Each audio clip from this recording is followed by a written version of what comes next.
नमस्कार। मु आज आपण मानक शिखेबा चाहूँगी ओडिया घर एक ट्रेडिशनल खाइबा जी कि ताल रसरे प्रस्तुत ताल पोड़ पिठा।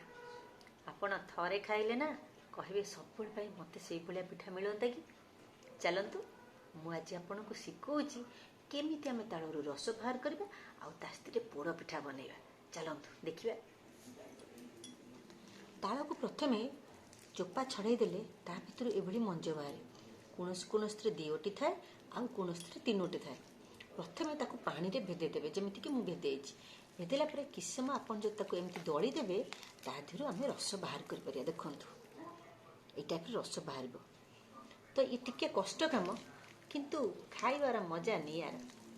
जिते आम छोट थे बुढ़ी मारिया करती आम एथिरू कंचा रस किसी आज्ञा खाईदू तो तापर देखते रस केमती केते सुंदर भाव बाहर जाऊँगी। आ जो मैंने टिके एक्सपर्ट माने पारिबे तो जे सबू रस तो एमती दलिले हाथ बाहरी पारिबनी।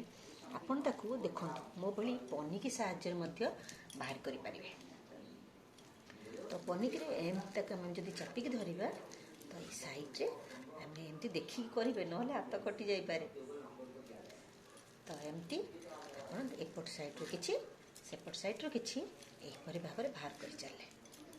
तो आपनक साइड जो जतिकी तालर साइड रे रस अच्छी ताकू तार पारु सहित से मिसिक आसीज पर आम ताकू छाणी नेबा। देखंतु केते सुंदर भाव में एधर रस बाहर जाउची। आपको एक्चुअली ये कला बेले भी बहुत मजा लगे। आम जो ट्रेडिशनल खाइबा बुढ़ी माने करुथिले सत समस्ते मिलीमिशि करती एका जड़े कले हुए तो टिके बोर लगी पारे। जदि फैमिली मेंबर समस्ते मिसीजे पिलापंत अवश्य मो छो झील मैंने अच्छा कुनी कुनी छुआ मैंने किंतु मते बहुत हेल्प करछंती जो कि से दला चकटा मते बहुत हेल्प करछंती ता पर प्रस्तुति गुड़ा मु करुछि। तो आपण मैंने मो संगे चलतु यार प्रस्तुति बनाई शिखतु लास्ट को अपन थरे करी खाइला परे मते जणेबे केमिति लागिला आम घर ट्रेडिशनल पोड़ पिठा जो कि ताल रसर प्रस्तुत। आईटा केवल यही वर्षा दिन आज्ञा मिले अलग समय आप चाहिए भी खोजिले भी पाइबे। देखु एबे तालर पारु व्हाइट हो आसला आप चाहिए आउ कि समय बाहर करें ना आप प्रायतः या रखीदे भी चलो। ठीक है एक प्रकार आप गोटे ये देखु केते गुड़े आमर रस बाहर पड़ा। जो पारु अच्छी पारु को आम कपड़ा साहाଯ୍य ना छणा साहाଯ୍य आम चापिदेले रस बाहर देखते ये भी व्हाइट हो आसला। तो या प्रायतः रस बहुत कम आम अधिक समय न पारे आम एति व्हाइट देखागले भी रखीदे पार।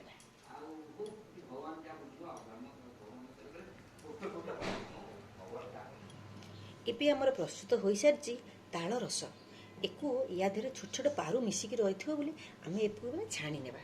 आपण कपड़ा साहाଯ୍य भी छाणी पारती मुझे मोर ये छणा साहाଯ୍य अल्प अल्प करके छाणी नेबी। तो मुझे बर्तमान किछिटा ढालीदेली तापर को आप हाथ में एमती एमती करदे धीरे धीरे देखु बिना पारु रे आपण तालर रस जाए बाहर जाए। तो धीरे धीरे मुझे बाहर कर नौची देखु एगुड़ा सब तार पारु किछि किछि रही ये टाइप एमती एमती कले आपण तार पारु सब बाहरी जीवो। तापर आप देखु तले देखु जो रस पड़ुची केते सुंदर देखा को देखला बेला मते खाईदेबा को ही इच्छा होची। वर्तमान मु ताल को पूरा भल भाव छाणी सारली। तो एथिरे कोनोसी भी पारु नहीं एकु आमे करेई दिहरे ढाली देबा। तो भलसे पोछि देबा को रस को बाहर करने बहुत परिश्रम करिया पड़ुछि। तो ये भी वर्तमान भलसे करेई दिह को मो ट्रांसफर करदेली।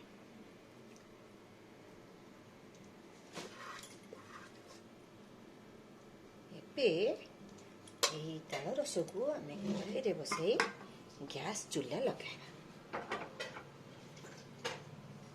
को बर्तमान गरम करार अच्छी। गरम कला परे ଯେତେବେଳେ ଫୁଟିବା ଷ୍ଟାର୍ଟ କରିବ ତାପରେ ଆମେ ଲୁଣ ପକେଇବାର ଅଛି। ମୁଁ ଦେଖାଉଛି। ଦେଖନ୍ତୁ ଆପଣ ଯେତେବେଳେ ତାଳକୁ ବର୍ତ୍ତମାନ ଗ୍ୟାସରେ ବସେଇଲା ପରେ ଏମିତି ଦେଖନ୍ତୁ ଟକ୍ ଟକ୍ ହେଇକି ଫୁଟିବ। ଦେଖନ୍ତୁ ଧୀରେ ଧୀରେ ଆପଣ ଗ୍ୟାସକୁ ଏଇଟାକୁ ଏମିତି କଣ୍ଟିନ୍ୟୁଅସଲି ଘାଣ୍ଟୁଥିବେ, ନହେଲେ ତଳେ ଲାଗିଯିବ। ଆଉ ତଳେ ଲାଗିଗଲେ ପୋଡ଼ା ସ୍ମେଲ୍ ଆସିଗଲେ ପିଠାର ମଜା ରହିବନି। ଏଇଟାକୁ ଟିକେ ଧ୍ୟାନର ସହିତ ଦେଖିବେ। ଦେଖନ୍ତୁ କଣ୍ଟିନ୍ୟୁଅସଲି ଦେଖନ୍ତୁ ମୋ ହାତକୁ କଣ୍ଟିନ୍ୟୁଅସଲି ଏମିତି ଘାଣ୍ଟୁଥିବେ। ଦେଖନ୍ତୁ ମୁଁ ଛାଡ଼ିଦେଲି କେମିତି ଆପଣଙ୍କୁ ଟକ୍ ଟକ୍ ହେଇକି ଫୁଟୁଛି। ଏମିତି ଜଷ୍ଟ ଆପଣଙ୍କୁ 5ରୁ 7 ମିନିଟ୍ ଫୁଟେଇବାର ଅଛି, ଅଧିକ ନୁହଁ। ଜଷ୍ଟ ତା ଟିକେ ଖାଲି ପାଣି ଅଂଶ କଞ୍ଚା ଅଂଶଟା ଆପଣଙ୍କର ମରି ଆସିବ। ଦେଖନ୍ତୁ କେତେ ସୁନ୍ଦର ଲାଗୁଛି। ଏଟାକୁ ଆପଣ ଯଦି ଛାଡ଼ିଯିବେ, ଅଧିକ ଟିକେ ଗ୍ୟାପ୍ ରଖିକି ବଡ଼ ଜାଗାରେ ବସେଇବେ, ଏଇଟା ଫୁଟିବ। ଆଉ ମାନେ ବେଳେବେଳେ ବି ଏଇଟା ଉତୁରି ବି ଯାଇପାରେ। ତେଣୁ ଆପଣ ଟିକେ ଦେଖିବେ ଟିକେ। ଆଉ ଏଇ ଯେଉଁ ଟକ୍ ଟକ୍ ହେଉଛି ବେଳେବେଳେ ଦେଖନ୍ତୁ ମୋ ହାତକୁ ବି ଛିଟିକି ଆସୁଛି, ବେଳେବେଳେ ଏଇଟା ଏମିତି ଛିଟିକେ। ତେଣୁ ଟିକେ ଲଙ୍ଗ୍ ଖଡ଼ିକାରେ ଆପଣ ଏମିତି କଣ୍ଟିନ୍ୟୁଅସଲି 5ରୁ 7 ମିନିଟ୍, ଅଧିକ ଦରକାର ନାହିଁ, 5ରୁ 7 ମିନିଟ୍ ଘାଣ୍ଟିବେ। ଏବେ ଏତିକି ପ୍ରସ୍ତୁତି ହେଇଗଲା ପରେ ୟା ପରେ ଆମେ ଚୁନା ପକାଇ ତାକୁ ଜନ୍ତିବା। ପୋଡ଼ ପିଠା ପାଇଁ ଜନ୍ତିବା ତ ନିହାତି ଦରକାର। ତେଣୁ ଏତିକି ସମୟ 5-7 ମିନିଟ୍ ବର୍ତ୍ତମାନ ମୋର ହେଇଗଲାଣି। ୟା ଭିତରେ ମୁଁ ଏବେ ଟିକେ ଲୁଣ ଦେବି, ତାପରେ ଚୁନା ପକାଇବି। ଏବେ ପ୍ରାୟତଃ ଆମ ତାଳ ରସ କମ୍ପ୍ଲିଟ୍ ହେଲା ପରେ ଆମେ ଦେଖନ୍ତୁ ଲୁଣ ଆପଣଙ୍କର ସ୍ୱାଦ ଅନୁସାରେ, ଆମର ଟିକେ କମ୍ ଲୁଣ ଖାଆନ୍ତି, ସେଥିପାଇଁ ମୁଁ ଟିକେ କମ୍ ଲୁଣ ଦିଏ। ବିଲକୁଲ ଚିନି ଆପଣ ଏଥିରେ ପକାଇବେନି। ତ ତାପରେ ଏଥିରେ ଦେବା ନଡ଼ିଆ ଖଣ୍ଡକୁ ଛୋଟ ଛୋଟ ଖଣ୍ଡ କରି ଏମିତି କାଟିଦେବା। ତା ଦେହରେ ଆମେ ନଡ଼ିଆ ଖଣ୍ଡକୁ ଏମିତି ଏମିତି ପକାଇ ତାକୁ ପ୍ରଥମେ ଗୋଳେଇଦେବା। ଆମକୁ ସମସ୍ତଙ୍କୁ ଟିକେ ନଡ଼ିଆ ଅଧିକ ପସନ୍ଦ, ଆମେ ସେଥିପାଇଁ ନଡ଼ିଆ ଟିକେ ଅଧିକ ଦେଉ। ତାପରେ ଆମେ ଫାଇନାଲି ଚୁନା ପକାଇବା। ଚାଉଳ ଚୁନା କରିକି ରଖିଥିବା, ପୂର୍ବରୁ ଚାଉଳ ଭେଦି ତାକୁ ଚୁନା କରି ରଖିଥିଲୁ। ଏବେ ବର୍ତ୍ତମାନ ଚୁନାକୁ ଆପଣ ଧୀରେ ଧୀରେ ପକାଉଥିବେ, ଏପଟେ ଧୀରେ ଧୀରେ ଆପଣ ଘାଣ୍ଟୁଥିବେ, ନହେଲେ ନାହିଁ ଚୁନା ଠିକ୍ସେ ମିଶିବନି ଆଉ ମୁଣ୍ଡା ମୁଣ୍ଡା ହେଇକି ରହିଯାଇପାରେ। ମୁଁ ବର୍ତ୍ତମାନ ଚୁନାକୁ ସବୁ ମିଶାଇ ଦେଲି। ତାକୁ ବର୍ତ୍ତମାନ ଜନ୍ତିବା, ଯେମିତିକି ଏ ରସ ସହିତ ଚୁନା ପୁରା ଭଲସେ ମିଶିଯିବ।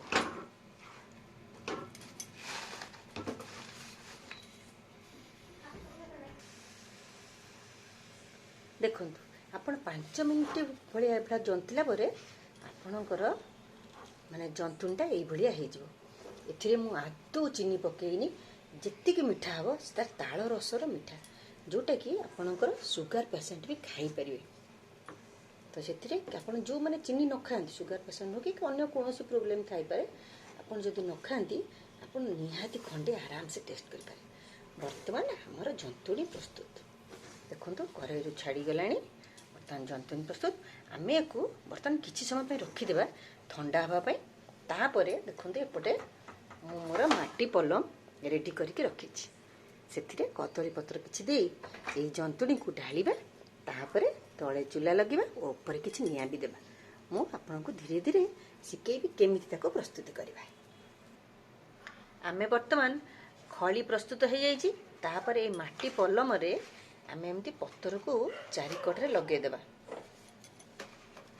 ଟିକେ ତଳ ଲେୟର ପତ୍ର ଅଧିକ ଦେବା, ନହେଲେ ପୋଡ଼ପିଠାଟି ତଳ ଆଡ଼ୁ ପୋଡ଼ିଯିବ। ତ ପୋଡ଼ିଗଲେ ଆଉ ତାର ଟେଷ୍ଟଟା ଟିକେ କମିଯିବ। ପୋଡ଼ିବ କିନ୍ତୁ ବେଶୀ ପୋଡ଼ିବାନି। ତାପରେ ଏଇ ତଳ ଲେବୁଲରେ ଆମେ ଟିକେ ଗୁଆ ଘିଅ ଦେଇଦେବା। ଅଳ୍ପ, ଆପଣ ଅଧିକ ନ ଦିଅନ୍ତୁ, ଜଷ୍ଟ ଟିକେ ଦେଇଦେଲେ ଆପଣଙ୍କ ପତରଟା ଜଷ୍ଟ ଦେଇ ତାକୁ ହାତରେ ଟିକେ ପୋଛିଦିଏ, ଯେଉଁଟାକି ଆପଣଙ୍କର ଖଳି ପତର ସହିତ ଲାଗିବନି। ତାପରେ ପିଠାର ସ୍ମେଲ୍ ବି ଟିକେ ଭଲ ଆସିବ। ତ ମୁଁ ଯେମିତି ଘରେ ପ୍ରସ୍ତୁତ କରେ ଆପଣଙ୍କୁ ସେଇ ଅନୁସାରେ ଶିଖଉଛି। ତ ଇଏ ଆମର ପତର ସାଇଜ ହେଇକି ରହିଗଲା। ତ ୟା ଉପରେ ଆମେ ଏବେ ଛୋଟ ପତର ଗୋଟେ ସାଇଡ଼ରେ ଆଉ ଟିକେ ଦେଇଦେବା। ବାସ୍ ଏବେ ଆମେ ପୂର୍ବ ପ୍ରସ୍ତୁତ ଖଳିକୁ ଧୀରେ ଧୀରେ ହାତରେ ତା ଉପରେ ଥୋଇଦେବା। ଦବେଇ ଦେବେ। ଦେଲେ ଆପଣ ଖଳିଟି ଚାରିକରରୁ ୟୁନିଫର୍ମିଟି ରହିବ ଆଉ ସୁନ୍ଦର ଭାବରେ ପିଠା ଯେତେବେଳେ ବାହାରିବ ଆପଣଙ୍କର ପୁରା ପରଫେକ୍ଟଲି ବାହାରିବ। ଟିକେ ହାତରେ ଏମିତି ଦବେଇ ଦେବେ। ଯେହେତୁ ଖଳିଟି ଥଣ୍ଡା ହେଇସାରିଛି ମୋ ପାଇଁ କିଛି ଅସୁବିଧା ନାହିଁ, ସେଇ ଅନୁସାରେ ମୁଁ ପୋଛିକି ଚାରିକଡ଼ରୁ ଟିକେ ଏମିତି ସାଇଜ୍ କରିଦେବେ, ଯେଉଁଟାକି ପିଠାଟା ଟିକେ ଯେତେବେଳେ ବାହାରିବ ଆପଣଙ୍କୁ ସାଇଜ୍ ଦେଖାଯିବ। ଏମିତି ହାତରେ ଦବେଇଦେବେ। ବାସ୍। ତ ଏବେ ଆମେ ସେଇଭଳି ପୂର୍ବରୁ ଆମେ ଉପରେ କିଛି ପତ୍ର ଦେଇଦେବା, କାହିଁକି ନା ଏଇ ଉପରେ ମୁଁ କିଛି ନିଆଁ ଖଣ୍ଡ ରଖିବି, ଯେଉଁଟାକି ପୋଡ଼ ପିଠାଟିକୁ ସୁନ୍ଦର କରିକି ତଳୁ ବି ନିଆଁ ଆଞ୍ଚ ପାଇବ, ଉପରୁ ବି ନିଆଁ ଆଞ୍ଚ ପାଇବ। ତାକୁ ଆମେ ସାଇଡ଼୍ରୁ ଏମିତି ମୋଡ଼ିଦେବା।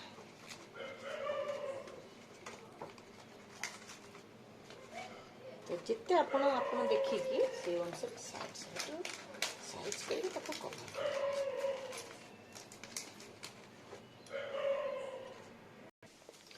ତ ବର୍ତ୍ତମାନ ମୁଁ ପିଠାର ଉପରେ ଏଇ ଦେଖନ୍ତୁ, ଏଇ ଉପରେ ନିଆଁ ଦେବା ପାଇଁ ନଡ଼ିଆର କତାକୁ ବର୍ତ୍ତମାନ ମୁଁ ଜଳାଇ ତା ଦେହରୁ ଅଙ୍ଗାର ପ୍ରସ୍ତୁତ କରୁଛି। ଦେଖନ୍ତୁ ଜଳିଛି। ଏକୁ ଆପଣ ରଖିଲେ ପିଠାଟା ତଳ ପଟୁ ଗ୍ୟାସ୍ ଆଞ୍ଚ ଉପରେ ଅଛି, ପ୍ଲସ୍ ଉପର ପଟୁ ବି କିଛି ନିଆଁ ପାଇବ, ଯେଉଁଟାକି ସମାନ ପରିମାଣରେ ପିଠାଟା ପୋଡ଼ିବ। ତ ଆମେ ଏବେ ତାକୁ ଏମିତି କଭର୍ କରିଦେବା।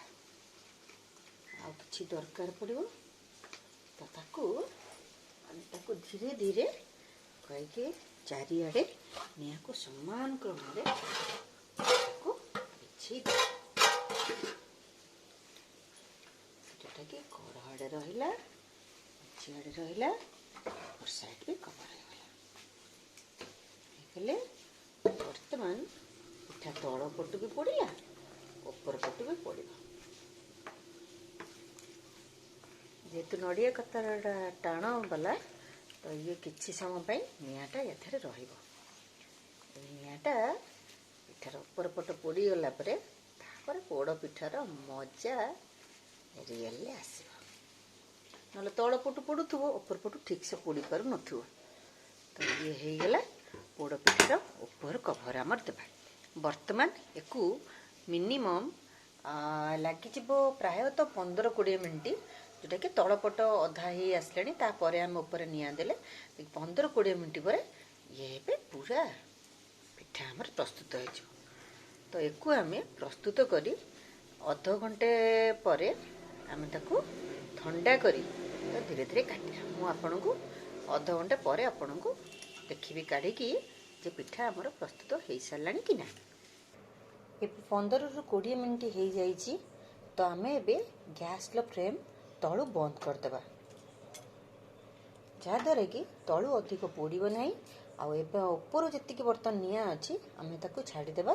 ସେ ଧୀରେ ଧୀରେ ଏଇଠି ଆମ ନଡ଼ିଆ କତା ଜଳି ସାରିଲା ପର୍ଯ୍ୟନ୍ତ ଆମେ ତାକୁ ଛାଡ଼ିଦେବା। ତାପରେ ଦେଖିବା ମାନେ ଥଣ୍ଡା ହେଇଗଲା ପରେ, ନଡ଼ିଆ କତା ଜଳି ସାରିଲା ପରେ ଆମେ ଆହୁରି ଅଧଘଣ୍ଟେ ଖଣ୍ଡେ ତାକୁ ପୁରା ଛାଡ଼ିଦେବା। ଧୀରେ ଧୀରେ ଥଣ୍ଡା ହେଇଯିବ, ତାପରେ ଆମେ ବାହାର କରି ପିଠାକୁ ଦେଖିବା କେମିତି ହେଇଛି। ଏବେ ଦେଖନ୍ତୁ ଯେତିକି ଆମେ ନିଆଁ ଦେଇଥିଲେ ପ୍ରାୟତଃ ନିଆଁ ଲିଭି ସାରିଲାଣି। ଆମେ ଏବେ ଏକୁ ଧୀରେ ଧୀରେ ଉପରୁ ପତ୍ର ସହ ବାଉଁଶକୁ ଧୀରେ ଧୀରେ କାଢ଼ିଦେବା। ଖଣ୍ଡେ ଖଣ୍ଡେ କରି ବର୍ତ୍ତମାନ ପର୍ଯ୍ୟନ୍ତ ବି ଗରମ ଅଛି। ତାକୁ ଧୀରେ ଧୀରେ କରି ବାଉଁଶକୁ କାଢ଼ିଲେ ତ ପିଠା ନଷ୍ଟ ହେବାର ନାହିଁ। ତ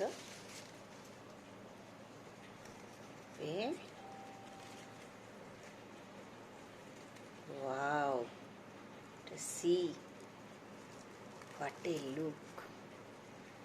ଦେଖନ୍ତୁ ଆମର ତାଳ ପୋଡ଼ ପିଠା କେତେ ସୁନ୍ଦର ଭାବରେ ପ୍ରସ୍ତୁତ ହେଇଯାଇଛି। ତ ଏହିପରି ଭାବରେ ଆପଣମାନେ ତାଳ ରସରେ ତ ପୋଡ଼ପିଠା ତାଳ ପୋଡ଼ପିଠା ବନେଇ ପାରିବେ ଆଉ କାଟି ସମସ୍ତେ ଖୁସିରେ ଘରେ ଖାଇପାରିବେ। ତ ଆପଣ ଥରେ ମୁଁ ଯେଉଁ ପ୍ରୋସେସ୍ରେ କହିଲି ସେଇ ପ୍ରୋସେସ୍ରେ ବନାନ୍ତୁ, ସମସ୍ତେ ଖାଆନ୍ତୁ ଆଉ केमिति लागिला ताଳ पोड़ पिठा मते जणांतु। आ जदि मते आपनकु ए ताଳ पिठा पसंद आसे ताहले मो चैनल को लाइक करंतु, सब्सक्राइब करंतु, शेयर भी करंतु। Thank you.